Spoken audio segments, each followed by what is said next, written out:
আমাদের একটা প্রতিবেশী দেশ আছে, আমরা আমাদের দেশ নিয়ে যত ভাবি তারা তার চেয়ে বেশি ভাবে। কথা বুঝতেছেন না? আরো ভেঙে বলতে হবে। হ্যাঁ, আমরা আমাদের দেশ নিয়ে যত উদ্বিগ্ন, এদের আরো টেনশন বেশি।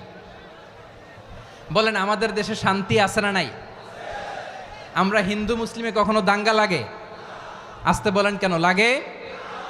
ওদের পূজা পার্বণে আমাদের মাদ্রাসার ছেলেরা যে পাহারা দেয়, চিল্লায় বলেন ঠিক কিনা? আমাদের তাফসির মাহফিলের সময় ওরা ডিস্টার্ব করেন, ঢোল বাজায় না। ওদের পূজা পার্বণের সময় আমাদের তাফসির মাহফিলের ডেট হলে আমরা চেঞ্জ করে দেই। সুবহানাল্লাহ, কি সাম্প্রদায়িক সম্প্রীতির রোল মডেল। আর ওই বাংলাদেশের ব্যাপারে তারা অনেক ডিসইনফরমেশন ছড়াচ্ছিল। ভারতের অনেকগুলো গণমাধ্যম, আমি জেনারেলাইজ করব না, আমাদের প্রতিবেশী দেশের সব